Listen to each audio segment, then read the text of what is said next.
하나님께서 여러분에게 가장 원하시는 것은 다른 게 아니라 하나님과의 관계입니다. 관계. 우리는 보통 하나님을 인식하고 어떤 신을 인식할 때 내가 부족한 부분, 내가 살아가면서 좀 부족한 부분을 채워주기를 바라지만 하나님은 우리의 어떤 부족함이나 아니면 이런 걸 채워주는 그런 거 채워주더라도 그 목적 자체가 뭐냐면 저와 여러분과의 관계예요. 관계. 다른 정말 인격적인 그런 관계가 되어지길 원하는데 한 청년이 와서 저에게 질문을 하더라고요. 선교사님, 하나님을 인격적으로 만나는 게 뭐예요? 하나님을 인격적으로 만난다는 말이 무슨 말입니까? 라고 묻길래 제가 그 친구에게 이렇게 대답해 줬어요. 우리가 하나님을 인격적으로 만난다는 말은 우리가 하나님을 인격적으로 대하기 시작했다라는 말과 같다. 늘 사람들은 자기가 원하는 것을 채워줄, 자기의 문제나 상황을 좀 바꿔줄 그런 신을 원하고 그런 하나님을 원하는데 사실 하나님이 진짜 원하셨던 건 성경에서도 표현되어 있는 것처럼 저와 여러분과의 관계를 항상 인격적인 관계로 묘사하셨어요. 그냥 노예 아니면 좀 부려먹는 일꾼 이렇게 이제 하신 게 아니라 하나님은 아들, 친구, 주종 관계도 우리가 생각하는 그런 노예의 관계가 아니라 자기의 전 재산을 맡길 수도 있는 그런 신뢰 관계를 말하는 거였어요. 성경에서 말했던 건 성경에서 계속 바라고 원하는 건 뭐였냐면 저와 여러분 간의 인격적인 관계였죠. 그러니까 우리가 하나님을 인격적인 대상으로서 대하기로 결정한 거. 근데 사람들은 보통 어떻게 신을 대하냐면 관계가 이렇게 설정돼 있어요. 인간은 신이 원하는 것을 정성을 다해 해주면 신은 인간이 원하는 것으로 보답을 해줘야 되는 거죠. 모종의 계약 관계인 거예요. 그러니까 만약에 내가 그 정도로 열심히 뭘 했는데 그 정도에 상응하는 어떤 대가를 나에게 해주지 않으면 실망해버리는 거예요. 하나님, 내가 교회 사역 이만큼 열심히 했는데 나 교회 이렇게 열심히 다니고 이렇게 봉사하고 이렇게 애썼는데 왜 내 문제는 바뀌지 않아요? 왜 내 상황은 바뀌지 않아요? 이렇게 하나님에 대하여 실망하게 되는 거예요. 기억하셔야 되는 건 여러분, 잘못된 믿음은 잘못된 기대를 불러일으킵니다. 그리고 그 잘못된 기대는 반드시 실망하게 만들어요. 제가 한 번은 창밖으로 이렇게 보고 있었는데 창밖에 건물이 저희 센터가 있는데 센터 건물을 이렇게 보고 있었는데 어떤 분이 차를 저희 앞에다 주차하는데 차에서 내리더니 트렁크에서 수박 2통을 내리는 거예요. 수박 2통을 내리고 저희 건물로 들어오시는 겁니다. 저는 확실하게 믿었어요. 점심에 수박 먹겠다. 그래서 저는 확실하게 믿고 점심에 수박이다. 아무도 얘기 안 해줬는데 누구도 그런다는 얘기 안 했는데 저는 혼자 믿어버린 거죠. 그리고 났는데 지켜보고 있었는데 들어왔다가 얼마 있다가 다시 수박 2통을 들고 나가는 거예요. 분명히 준다는 얘기 안 했는데 저 혼자 괜히 기대했다가 저 혼자 괜히 실망한 거예요. 그러니까 하나님은요, 주시더라도 하시더라도 목적이 있습니다. 뭔가 드라마틱하게 우리의 상황을 바꿔주거나 우리의 환경을 개선해 주셨을 때에는 반드시 목적이 있어요. 그게 관계에 도움이 될 때, 예를 들면 하나님에 대해서 전혀 인식하지 못하면 하나님과의 관계가 시작이 안 되잖아요. 그러니까 하나님이 살아계시다, 실제 하시는 분이시다라는 걸 알려주기 위해서 가끔은 하나님께서 그런 드라마틱한 하나님의 실존에 대해서 가르쳐 주시기도 하시고 보여주시기도 하십니다. 계속 갑자기 하늘에서 만나 내려주고 바다 갈라주고 그냥 병 고쳐주고 이렇게는 계속 안 하시는 이유는 뭐냐? 그게 하나님과의 관계에 별로 도움이 안 되기 때문에 그래요. 여러분 생각해 보세요. 어떤 사람하고 관계를 시작하는데 이 사람이 돈이 엄청 많아. 그럼 이 대상을 뭘로 보겠어요? 돈. 만약 이 사람이 돈이 없어지면 이 사람하고 더 이상 관계를 유지할 이유가 없어지는 거죠. 그러니까 그 관계 사이에 뭐가 껴있냐? 돈이다 라고 하면은 그 사람을 돈으로 보는 거예요. 돈 때문에 그 사람하고 관계하고 돈 때문에 그 사람을 만나고 돈 때문에 그 사람하고 교제하게 되어지겠죠. 그럼 이게 인격적인 관계라고 말할 수 있을까요? 그럴 수는 없다는 거예요. 하나님도 마찬가지예요. 우리가 하나님과의 관계에서 자꾸 내 상황을 바꿔줄, 내 환경을 개선해줄, 내 문제를 해결해줄 이럴 하나님으로 기대하고 있으면 때로는 뜻이 있으셔서 그렇게 해주지 않으실 때 하나님한테 실망하는 거예요. 하나님, 내가 이렇게 했는데 왜 안 해주세요? 이게 벌써 하나님을 비인격적으로 대하고 있었다라는 거예요. 그냥 요술램프 지니 정도로 그냥 그렇게 내 원함만 채워줄 그런 대상으로 생각하고 있었다는 거죠. 그래서 만약에 하나님이 많은 크리스천들 중에서 미안한데 너가 원하고 너가 기도하는 것 중에 대부분의 것들은 내가 들어줄 수 없다 이렇게 단정을 지어버리시면 아마 떠나는 사람 굉장히 많을 거예요. 왜냐하면 다 그걸 기대했고요. 사실 그런 걸 기대한 거라면 마음의 평안, 내 문제를 해결해 줄 어떤 그런 대상을 찾으면 성경에서 찾으면 그런 얘기가 잘 안 나와요. 왜냐하면 성경에서 예수님을 따랐던 수많은 제자들이 걸었던 삶을 보면요, 그 이후에 인생이 막 활짝 펼쳐졌거나 확 바뀐 게 아니라 이 사람들 가만히 들여다보면 예수님의 12제자 중에 멀쩡히 죽은 사람이 없어요. 그냥 나이 꽉꽉 채워서 죽은 사람이 없고 대부분 다 순교했어요. 그러니까 이 예수님을 따라간다고 해서 내 삶이 바뀌거나 펼쳐지는 그런 게 아니라는 거예요. 그래서 하나님과의 관계에서 만약에 우리가 다른 목적으로 가지고 하나님을 대하기 시작하면 반드시 실망할 수밖에 없다 이거예요. 그래서 하나님은 항상 저와 여러분에게 신앙생활이 시작되어지고 여러분이 하나님을 믿으려고 할 때 어디로 인도하시고 어떻게 이끌어 가시냐? 하나님과의 인격적인 관계. 즉 하나님을 내가 원하는 것을 들어주는 하나님 때문에 만나는 게 아니라 그렇지 않더라도 하나님이면 충분한 사람, 그래도 상관없는 사람, 이런 사람으로 인도해 가신다는 거죠. 하나님. 그래서 예수님 말씀하셨어요. 찾는 이가 적을 거라고. 왜냐면 하나님과의 온전한 관계, 인격적인 관계를 원하셨던 거기 때문에. 우리가 교회를 다니면서 하나님을 보통 언제 찾냐? 보통 막 간절하게 막 없던 신앙심이 막 생기고 하나님을 막 간절하게 찾을 때가 언제냐면 갑자기 뭐 필요할 때 그래요. 필요하거나 상황 어려워지거나 힘들어졌을 때 그때 평상시에 편안하고 그럴 때는 안 찾다가 그럴 때 보통 찾는단 말이죠. 뜻이 있으셔서 하나님은 해주실 수도 있지만 뜻이 있으셔서 하지 않아 주실 수도 있어요. 철저하게 저와 여러분에게 보여주시고 보여주시지 않고 하시고 마시고의 모든 것들은, 모든 이유들은 전부 다 저와 여러분과의 관계, 저와 여러분에게 유익이 되냐 마냐에 대한 부분이에요. 그래서 여러분 진짜 아이러니하게도 여러분 인생 가운데 제일 하지 말아라, 안 된다, 내가 제일 듣기 싫어하는 이 얘기를 제일 많이 하는 사람이 누군지 아세요? 아이러니하게도 엄마 아빠예요. 내 인생에 가장 신경 쓰고 가장 가깝다고 말하는 그 대상이 나한테 안 된다는 말을 제일 많이 해요. 그래서 좋은 코치, 좋은 스승, 특징을 가만 보면요, 절대 원하는 거 그대로 하도록 내버려 두지 않는 스승, 않는 코치, 않는 부모, 그대로 냅뒀다가는 그 인생 어떻게 될지 난 관심 없다, 네 하고 싶은 대로 해라, 이렇게 내버려 두는 게 오히려 진짜 그 인생을 통틀어 봤을 때에는 별로 좋은 스승이 아니라는 거죠. 하고 싶고 원하는 거 다 호기심에 하고 싶은 거 다 해보세요. 한번 어디로 가나 희한하고 기가 막히게 우리의 원함은, 내 원함은 항상 내 인생 피폐해지는 자리로 가는데 몰라, 그 뒤에 일은 몰라. 그냥 지금 너무 좋으니까, 지금 눈앞에 보이는 게 너무 좋으니까 그냥 한단 말이야.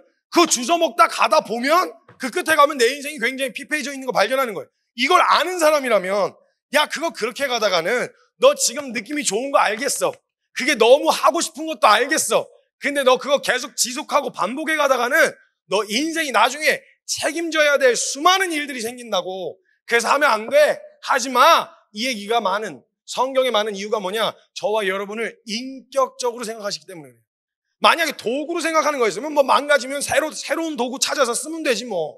근데 저와 여러분을 그냥 일개 도구 따위로 생각하시는 분이 아니시기 때문에 하나님은 여러분의 인생을 생각하면 그걸 안 된다, 해라 마라 인생에 개입하실 수밖에 없는 거예요. 제가 한번 그런 기도를 한번 한 적이 있었거든요. 아니, 하나님 정말 주님 사랑하는 사람들은 막 의인들은 막 힘들어하고 어려운데 하나님 막 대적하고 악인들은 이렇게 그러냐고, 이렇게 잘 먹고 잘 살고 이렇게 형통하냐, 이걸로 좀 어려웠던 때가 있었거든요. 근데 가만 생각해 보니까 만약에 하나님이 나 상처 준 사람에 대해서 하나님께 기도하잖아요. 하나님 저 자식 인생 확 말아먹든지 그냥 바로 그냥 숨 끊어지게 해주세요, 이렇게 기도하잖아요. 그 기도가 응답이 되면 하나님은 공의로우셔서 그 사람만이 아니라 정확한 기준으로 판단하셔야 되거든요. 내 기도에 응답하시면 하나님 저 자식 숨 끊어지게 바로 그냥 나도 가는 거예요. 왜냐면 나도 누군가에게 상처를 줬을 수도 있고 나도 누군가에게 악인일 수 있는 거예요.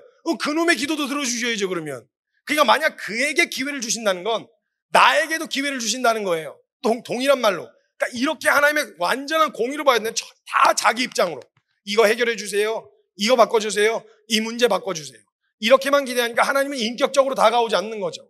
하나님은 늘 먼 이상에 저기 존재하는 그냥 종교 믿는 신 중에 하나, 인격적인 관계로 가까워지질 않는 거예요. 비인격적으로 하나님을 대하고 있다는 거예요, 우리가. 근데 하나님은 계속 원하시는 건 뭐냐? 결국 저와 여러분의 신앙이 하나님과의 관계 안에서 인격적인 관계가 되어지길 원하시는 거예요. 사역할 때, 일할 때, 교회 봉사할 때, 아니면 이렇게 캠프 왔을 때 집단으로는 뭔가 해볼 만한데 개인적인 하나님과의 관계에는 하나도 우리가 하나님과의 관계가 트여있지가 않은 거예요. 그러니까 항상 이런 데 와서는 신앙이 좋아지는 것 같은데 다시 일상으로 돌아가면 유지가 안 되는 이유, 하나님과의 관계가 안 트이는 거예요. 막 캠프 끝난 직후 저 한번 해볼까? 씨 한번 제대로 해봐. 뭐 이런 생각 들다가 얼마나 갑니까? 한 2주 가요? 2주 가면 진짜 오래 간 거예요. 보통 3일 안에 결판 나죠. 예수님은 3일 만에 부활하셨는데 여러분은 3일 만에 무덤으로 다시 기어 들어가는 약간 그런 신앙생활 하잖아요. 이것처럼 관계가 유지가 안 되는 거예요. 그럼 하나님은 어디로 자꾸 끌고 가시냐? 나랑 좀 인격적인 교제, 인격적인 관계, 너랑 나랑의 관계가 트여야 누가 시켜서 해야만 하니까가 아니라 내가 주님 때문에 하고 안 하는 모든 이유가 주님 때문에 이게 되어질 텐데 문제는 이게 안 되는 거예요. 그러니까 하나님 별로 더 알고 싶지도 않고 더 깊이 알아가고 싶은 소망감도 없는 거예요. 가장 중요한 건 요 캠프 때 받은 은혜 정말 중요합니다. 이 캠프 때 이런 임팩트와 이런 집중력이 필요해요. 그렇게 만났으면 이제는 그 이후에 하나님과의 관계 안에서 그냥 내가 하나님을 원할 때 필요할 때만 찾는 게 아니라 인격적인 관계로 유지되어야 한다는 거예요. 나 진짜 하나님 인격적으로 만나보고 싶어요. 하나님 사랑 알고 싶어요 라고 한다면 진짜 중요하게 알아야 될 태도가 있습니다. 그게 뭐냐면 공감이라는 겁니다. 공감. 이 공감이라는 건요, 사전적 의미를 보면 남의 감정이나 의견, 주장 따위에 대하여 자기도 그렇다고 느낌이라는 건데요. 이건 말하는 건 어떤 거냐면 내가 너의 말에 동의해 정도가 아니에요. 그게 그 느낌과 정서가 그대로 같이 전달되는 걸 말하는 거예요. 제가 운동을 굉장히 좋아해요. 근데 잘은 못해요. 그래서 맨날 다쳐요. 진짜 많이 다치는데 제일 아팠던 게 뭐였냐면 이번에 갱신이 되긴 했는데 제 무릎을 이번에 심하게 다쳐가지고 저희 지금 1년 넘게 재활을 하고 있는데 무릎이 이제 십자인대 플러스 있는 주변에 있는 모든 연골이 다 찢어져가지고 그 치료하면서 야 진짜 너무 아프다. 이제 아픈 게 갱신됐었는데 그 전에 뭐가 제일 아팠었냐면 저 갈비뼈 부러진 게 제일 아팠었어요. 갈비뼈. 이거는 뭐 설명해갖고 되는 문제가 아니에요. 이거 뭐 어떤 통증, 이거는 뭐 깁스도 안 되고 이게 숨을 쉴 때마다 뼈가, 다른 뼈는 그냥 가만히 있으면 되잖아요. 근데 그 늑골은 숨 쉴 때마다 움직이거든요. 누워있는 것도 불편하고 앉아있는 것도 불편하고 거의 진짜 한 달 넘게 죽는 줄 알았어요. 잠도 제대로 못 자고 너무너무 힘들었어요. 근데 제가 이걸 아무리 설명해봐도 아프겠다, 아유 아프겠네 이렇게만 하는데 제가 언제 이 대화를 많이 할 필요가 없는 어떤 사람을 만났는데 공감이 확 되는 사람을 만났는데 어떤 사람이겠어요? 갈비뼈 부러져 본 사람. 어떤 애 왔는데 제가 이러고 돌아다니고 막 이렇게 걷고 있으니까 너 왜 그래? 왜 그래? 저 갈비뼈 부러졌어요. 이랬는데 갑자기 그분이 이러시는 거예요. 그래서 제가 물어봤어요. 갈비뼈 부러져 보셨어요? 부러져 봤어요. 더한 설명이 필요 없어요. 왜냐면 그냥 공감이 되는 거예요. 그때부터 뭐 하다가 그랬는지 막 그냥 처음 만난 분인데 그 대화로 왜 그래 이렇게 물어서 그냥 뭐 행사 때 얼굴 지나가듯 스쳐 지나가듯 만나서 대화 한 번도 안 나눠봤는데 그냥 갑자기 친밀해지면서 막 어떤 통증이었는지 막 깊이 설명하고 막 장황하게 그게 말입니다. 부러지면요 이렇게 돼갖고 막 번개 맞은 거 이렇게 설명할 필요가 없어요. 같은 걸 경험했기 때문에 그냥 되는 거예요. 부러져봤어? 부러져봤어. 마음이 통하는 그 느낌이 고스란히 전달이 되는 이런 걸 이제 공감이라고 합니다. 그래서 보통 남녀 그리고 세대 간의 차이 안에서 그 갈등이 심화되는 이유 중에 하나가 뭐냐면 서로가 서로의 상황을 경험하지 못해서 공감할 수가 없는 데서 이 관계의 단절이 일어나요. 그래서 가장 중요한 건 뭐냐? 공감이에요. 같은 걸 느껴야 돼요. 같은 걸 경험하면 그 영역 안에서 실제로 이 마음이 그냥 뭐 다른 말을 많이 할 필요가 없어요. 그냥 이게 전달이 되는 거예요. 여러분 제가 여러분의 공감을 한번 이끌어낼 때 여러분이 반응을 하는 것들은 여러분이 경험하셨거나 그 아픔과 통증을 아는 것들이거든요. 그래서 그 통증에 대해서 굳이 오래 어떤 막 발톱이 발에 발가락에 파고드는 고통이다 뭐 이렇게 장황하게 설명 안 해도요 그 이야기만 해도 그냥 확 하고 마음에 와닿는 거예요. 그래서 어렸을 때 그 보릿고개를 경험한 사람들 같은 경우는 옛날에 힘들었던 이야기하면 그냥 막, 그리고 병 들어서 아파봤던 사람들이 아픈 사람들끼리 만나면 그냥 다른 얘기 많이 안 해도 어머 아프셨겠어요, 힘드셨겠어요 이런 얘기 안 해도 아파봤어? 아파봤어. 이게 되는 거예요. 그래서 사람과 사람과의 관계 안에서 진짜 중요한 건 공감입니다. 공감. 이런 게 굉장히 중요하다라는 거예요. 이래서 같은 것을 공유할 수 있고 함께 느낄 수 있는 공감은요, 인격과 인격이 교제하고 관계가 깊어지는 데 있어서 굉장히 중요한 역할을 한다는 거예요. 그러니까 인격이신 하나님과 교제하고 우리가 그 하나님을 깊이 알아가려고 할 때, 그 말씀을 이해하려고 할 때 가장 중요한 요소 중에 하나도 뭐냐? 공감이라는 거예요. 여러분 히브리어에 보면 야다라는 말이 있는데 야다, to know, 알다라는 단어예요. 근데 여기에 단어의 의미는요 그냥 지식적으로 동의하다가 아니라 이렇게 경험하여 아는 걸 말해요. 하나님에 관한 정보가 모자라서가 아니라 하나를 알아도 그 하나를 제대로 경험한 적이 없으면 하나님에 대한 지식이 아무리 쌓여도 의미가 없다 이 말이에요. 그러니까 진짜 하나하나 하나님을 경험하고 알아가는데 굉장히 중요한 부분인데 이 공감이 안 된다고 생각하면요 따라갈 수가 없어요. 여러분 생각해 보세요. 우리가 진짜 힘든 일이 있었어. 너무너무 가슴 아픈 일이 있었고 어려운 일이 있었는데 인간이 어렵다면 왜 어렵냐? 우리가 유한하니까 그런 거잖아요. 모든 걸 해결할 수 있는 능력이 없어서 어려운 거잖아요. 너무 힘들어하고 기도하러 들어가서 하나님 나 진짜 너무 힘들어요 이렇게 얘기하는데 주님은 전능하셔가지고 무능력해서 겪는 어려움을 한 번도 경험해 보신 적이 없는 거죠. 예를 들면 수학을 진짜 잘하는 애가 수학 문제 못하는 애가 막 풀고 있었는데 그게 왜 어려워? 그게 왜 힘든 거야? 이러면 진짜 공감이 안 되잖아요. 근데 만약에 우리가 무능력해서 겪는 어려움 때문에 힘들어서 주님한테 하나님 나 진짜 너무 힘들어요 이러고 있는데 주님은 전능하시니까 전혀 공감이 안 되시는 거죠. 그래서 와 오셔가지고 야 그게 왜 힘들어? 날아올라. 날면 되잖아. 근데 우리 못 날잖아요. 그러니까 하나님은 날 수 있으니까 그렇게 날면 되는 거 아니야? 그걸 왜 힘들어하지? 이해가 안 되네 도통. 이렇게 만약에 하나님과 공감이 안 된다고 하면 우리 마음을 전혀 공감해 주시지 못한다고 하면 여러분 정말 주님 따라갈 마음이 생기시겠어요? 저 같아도 안 생길 것 같아요. 근데 성경에서 보면요 하나님은요 우리가 무능력해서 힘들어가지고 하나님이라고 이야기를 하면 주님 앞에 기도하면 나아가면 하나님이 다른 이야기는 모르겠는데 그 말 속에 어떤 과정 때문에 힘들어했는지 그 마음을 깊이 공감하실 수 있다라는 거예요. 그러니까 예수님이 우리의 마음을 공감하실 수 있는 이유는 예수님이 인간이 돼보신 거예요. 그래서 인간으로서 겪는 두려움, 배고픔, 목마름 그리고 그 삶을 막 살아보려고 했을 때 치열함 이걸 예수님은 충분히 이해하고 공감하실 수 있다는 거죠. 주님이 겪어보신 거예요. 그래서 40일 동안 금식해 보시면서 배고픔도 느껴보셨고 목마름도 느껴보셨고 죽음 앞에서의 두려움도 경험해 보셔서 우리가 뭘 이야기해도 예수님은 다 공감하실 수 있는 분이세요. 그러니까 하나님 편에서 저와 여러분과 함께 동행할 수 있는 준비는 다 끝났다 이거예요. 다 알고 계시기 때문에. 그럼 하나님 편에서는 준비됐는데 과연 저와 여러분은 어떻게 하나님을 아냐고요. 왜냐면 우리 하나님이 될 수가 없는데 하나님은 전능하셔서 인간이 되실 수 있는데 우린 무능해서 능력이 전능하지 못해서 하나님이 될 수 없는데 어떻게 하나님의 마음을 알 수 있냐는 거예요. 역설적이게도 여러분 진짜 하나님을 경험할 수 있는 자리, 진짜 하나님을 막 미쳐서 경험해서 막 너무 좋다 이렇게 경험한 사람들이 하나님을 어떻게 경험하여 알게 됐었냐면 다 이해되고 나서 다 납득이 돼서 다 이 모든 게 다 순조롭게 다 정서적으로도 동의가 돼서가 아니라 하나님의 말씀에 먼저 순종해 보고 봤더니 거기서 하나님의 마음을 알게 된 거예요. 그러니까 내가 알게 되면 이걸 왜 해야 되는지 다 이해하고 나면 순종할 수 있어요가 아니라 그 성경에 나왔던 수많은 사람들은 하나님이 한번 서보라고 한 자리에 먼저 가서 서봤더니 거기서 하나님의 마음을 알게 된 거예요. 그러니까 어떻게 공감할 수 있느냐? 예수님이 육체를 입고 사시면서 서셨던 자리, 그 겪으셨던 그 과정을 우리가 그 자리에 같이 서보면 예수님의 마음과 하나님의 마음을 더 깊이 알 수 있을 뿐만 아니라 공감, 이게 가능하다는 거예요. 여러분 만약에 진짜 용서가 안 되는 놈이 하나 있어요. 생각만 하면 짜증나는 게 있잖아요.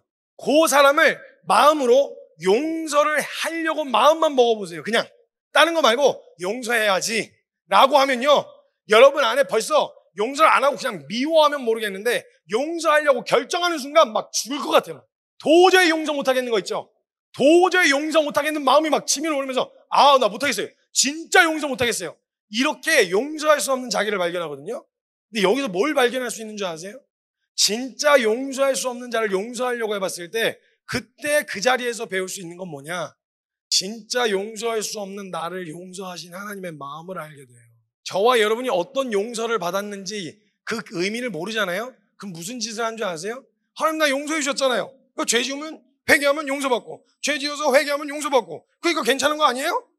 이렇게 쉽게 내가 받은 용서를 되게 값어치 없게 대해요.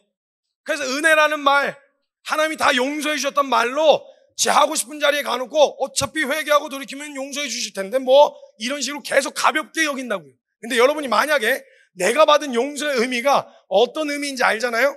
진짜 그 의미를 제대로 알고 나면요 알게 되어지는 자리가 어디냐면 진짜 용서할 수 없는 사람을 용서하려고 해보는 자리에 딱 서보면 내가 어떤 용서를 받았는지, 내가 하나님께 어떤 용납을 받았는지를 알게 돼요. 그리고 여러분, 저 만약에 여러분이 가지고 있는 것 중에 가장 소중한 거 있잖아요. 가장 소중한 걸 진짜 의미 없어 보이는 사람에게 누군가에게 줘보려고 해보세요. 못 줄 거예요. 안 될 거예요. 너무 아깝게 느껴지고 내가 왜 줘야 돼? 이런 생각 찾아들 거예요. 작은 거라도 하나 누군가에게 내어주려고 하면요, 그때 느끼는 그 정서 앞에서 경험하게 되어지는 건 뭐냐? 하나님이 세상을 이처럼 사랑해서 독생자를 주었다는 말이 그냥 저와 여러분은 그냥 감사해요, 고마워요 이렇게 받아들일 내용이 아니라, 하나님 이런 결정을 나를 위해서 하셨다는 건 진짜 나를 너무너무 사랑하셨다는 이야기, 이걸 그냥 가볍게 여길 수가 없는 주제로 다가오게 되어지는 거예요. 우리가 잘 아는 성령 하나님은 항상 우리를 어디로 인도하시냐면, 뭔가 다 이해되고 납득이 되고 다 마음으로 동기가 부여돼서가 아니라 말씀한 자리에 먼저 순종하는 자리에 가보, 미워하는 사람을 붙여 눈앞에 보여주시기도 하시고, 사랑해야 되고 섬겨야 되고 뭔가를 줘야 되는 사람들 눈앞에 보여주셔서 그 자리에 순종해서 서보고 나면 내가 하나님께 어떤 사랑을 받았는지, 내가 어떤 은혜를 받았었는지를 그제서야 그 자리에서 경험하고 보게 되어진다는 거예요. 내가 뭔가를 하나 내어줘 봤더니 그 자리에서 하나님이 세상을 이처럼 사랑하사 독생자 주셨다던 요한복음 3장 16절이 그냥 들리는 게 아니라 하나님 마음으로 부어지기 시작하는 거예요.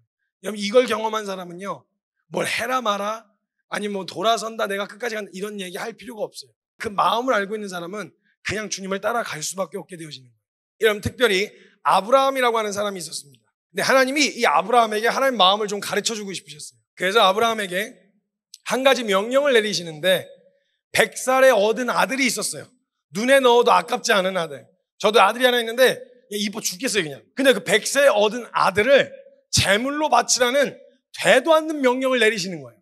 여러분, 이 명령을 딱 들었을 때 아브라함은 합리적으로 하나님 앞에 반문해서 물어볼 수 있는 내용들이 있었어요. 예를 들면, 하나님 인신제사 싫어하시잖아요. 아니 사람을 갖다가 죽여서 바치라고 하는 게 어떻게 그게 선한 하나님입니까? 말도 안 되죠. 안 돼요. 이렇게 말할 수 있었거든요. 충분한 이유와 명분이 있었는데 이해도 안 되고 납득도 안 되고 아무것도 안 되는데, 일단 말씀하셨다는 그 이유 하나만으로 이삭을 데리고 모리아 산으로 갑니다. 가가지고 잔뜩 실어가지고 나무하고 그 제사 드릴 때 필요한 물건들을 챙겨서 아들하고 올라가요. 그리고 나머지 종들에게 너희 여기서 기다려라, 제사 드리고 오겠다 이러고 아들 이삭만 데리고 올라갑니다. 올라가는데 그때 거기서 이삭이 아빠에게, 아버지 그 제사 드리러 가는 건데 제사 드리는 제물은 어디 있나요? 이렇게 물었어요. 아마 이때 아들 이삭은 눈치를 챈 것 같아요. 눈치를 챘는데 하나님이 이미 준비하셨다, 다 준비해 놓으셨다, 이때 이미 여호와 이레를 이야기를 해요. 그리고 그냥 묵묵히 거기 올라갑니다. 모리아산 정상에 올라갔을 때 거기서 제단을 꾸려놓고 거기다 나무를 쌓아놓은 다음에 제사를 드릴 때 여러분 어떻게 드리냐면요, 양을 잡아서 바칠 때 어떻게 제사를 드렸냐면 목을 따요. 목을 따고 피를 빼요. 양을 잡을 때 피를 다 뺀 다음에 가죽을 벗겨요. 그리고 각을 떠요. 각을 뜬다는 말은 근육과 뼈마디에 있는 살들을 분리한다는 말이거든요. 각을 다 떠요. 거기 있는 내장을 다 꺼내요. 물로 씻고 불로 태우는 게 제사 제도의 이제 순서였어요. 그럼 여러분, 만약 제물로 아들을 바친다면 제 자식에게 이거 하라고 하는 건데, 이거만큼 잔인한 하나님이 어디 있겠어요? 그럼 나 못해요? 나 안 해요? 죽었다 깨는, 아니 지 심장에다가 제 배때기에다 칼을 10번이면 쑤셔 넣으면 넣었지 제 아들의 목에다가 어떻게 그 칼을 갖다 대냐고. 안 되죠. 말이 안 되는 거예요. 그러니까 안 돼, 이거 못해요 이렇게 충분히 할 수 있었는데, 이해고 납득이고 뭐 정서적 동의 이런 거 아무것도 안 되는데 일단 데리고 올라갔어요.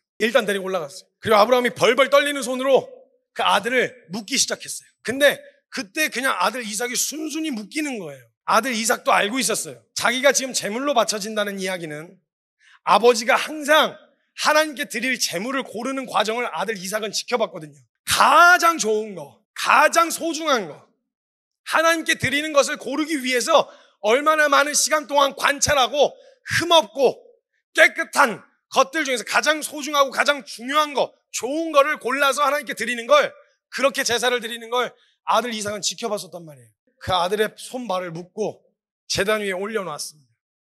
올려놓고 칼을 번쩍 들어서 그 아들의 그 순종밖에 모르는 그 예쁜 아들, 눈에 넣어도 아깝지 않은 그 아들, 그 독자 아들 이삭의 목에다가 칼을 들이내고 이거를 제사를 드리려고 하는데, 진짜 급하게 말리셔서 나타나셔서 천사를 통해서 말리시거든요. 그 말은 뭐냐? 진짜 찔렀다는 거예요, 마음으로. 아들에게 막 그냥 그 손을 딱 꼽으려고 하는 그 아브라함의 손을 덜컥 붙잡으면서 안 돼, 그만해, 됐다. 이제야 네가 나를 경외하는지 알았다. 됐다. 이해도 납득도 아무것도 안 되는, 동의도 안 되는 그 자리에 아브라함이 서고 봤더니 그곳에서 뭘 봤냐? 여호와 이레를 본 거예요. 거기서 경험한 여호와 이레, 하나님이 준비해 놓으셨다라고 하는, 여호와께서 이미 다 준비해 놓으셨다라는 것을 거기서 경험하는데, 저는 아브라함이 그 현장에서 뭘 준비하셨다는 걸 보게 되었을까? 재물을 이미 준비해 놓으셨다고 이야기하셔서 숯불에 걸려있는 순양을 잡아다가 제사를 드리거든요. 근데 거기서 뭘 봤을까 하고 묵상을 하는데, 여러분, 여기까지 순종한 아브라함이 너무너무 지치고 두렵고 너무 떨려서 긴장이 되던 그때 너무 힘들어갖고 아들 이삭하고 다 제사를 마치고 난 다음에 정리를 하고 있는데 손이 벌벌 떨려갖고 저기 구석탱이 가서 바위에 가서 이렇게 앉아있었어요. 그런 아브라함에게 찾아오신 거죠, 하나님이. 찾아오셔서 아브라함에게 말씀하시는 거예요. 아브라함아, 쉽지 않았지, 힘들었지, 어려웠지. 내가 오늘 너한테 꼭 해주고 싶은 이야기가 있어. 내가 이제 너의 자손을 통해서, 그 이후에 너의 자손을 통해서 내 아들을 너희에게 보낼 건데, 내 아들이 지금 이삭이 묶여있는 것처럼 재물이 돼가지고 십자가에 벌거벗겨져서 완전히 너덜너덜해진 채로 조롱거리가 돼가지고 그렇게 발기발기 찢겨져서 죽게 될 거야. 다른 게 아니라 너희를 위해서, 너희를 살리려고 하는 이유로, 다른 게 아니라 내 아들을 그렇게 할 거야 라고 이야기를 만약에 아브라함에 들려주셨더라면, 이게 아브라함이 예수님에 대한 이야기를 들을 때, 그래요? 감사해요. 나 대신에 죽어주셨다고요? 감사해요. 고맙습니다. 그 교회 생활 열심히 할게요. 착한 일 많이 하겠습니다. 이렇게 받아들여졌을까요? 그래서 저는요, 이걸 경험한 사람들이 아닌 사람들이 이걸 복음에 대해서, 예수님에 대한 이야기를 되게 가볍게 대하고 함부로 대하는 걸 보면 제가 이렇게 눈이 돌아가요. 이렇게 싸구려로 팔아먹을 주제가 아니잖아요. 하나님 당신을 사랑하십니다. 하나님 당신을 사랑하십니다라는 말을 완성하기 위해서 하나님이 하신 일이 무엇인지를 알면요, 이게 그냥 가볍게 가치없게 무가치하게 길거리에서 무슨 전단지 나눠주는 것 마냥 그렇게 나눠주는 게 안 돼요. 아브라함이 만약 그 얘기 들었다고 생각해보세요. 자기가 아들 잡아본 사람 입장으로서, 아버지 입장으로 우리를 위해서 쓸모없는, 진짜 어찌 보면 하나님한테 하나도 도움이 안 되는 우리 같은 것들을 위해서 자신의 하나밖에 없는 아들을 내어줬다고 이야기하면, 그 아브라함이 거기서 들을 때 어떻게 들렸겠어요? 감사합니다, 고맙습니다 이랬겠어요? 아니죠. 하나님 이러면 안 되죠. 하나님 그러시면 안 되죠. 그건 아니죠. 아니 어떻게 그래요? 아니 걔네들이 알아서 지 죄값 치르고 알아서 죽는 거야.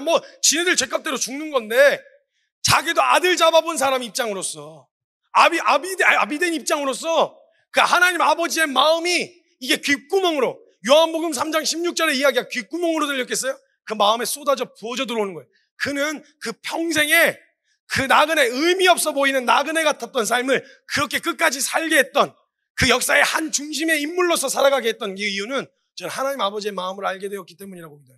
여러분, 진짜 이 중에서 다른 거 말고 신앙생활 열심히 하는 사람, 그리고 종교생활 열심히 하고 선한 일 많이 하는 사람, 많이 생기면 좋겠죠. 근데 저는 그거보다도 더 중요한 건 진짜 하나님의 마음을 아는 사람이에요.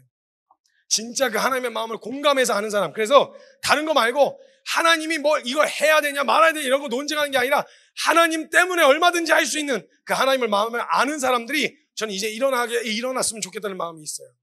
정말 여러분, 청소년들, 다음 세대들 중에서도 이거 꼭 해야 됩니까가 아니라, 하나님이 기뻐하실 것 같으면, 하나님 마음 아프실 것 같으면 그 자리에 뛰어들어가서 그 하나님의 마음을 아는 사람들이 이제는 일어나서 하나님의 마음을 기쁘시게 해드릴 수 있는, 시원하게 해드릴 수 있는 그런 한 사람 한 사람들이 이곳에서 일어나기를 주 예수 그리스도의 이름으로 축복합니다.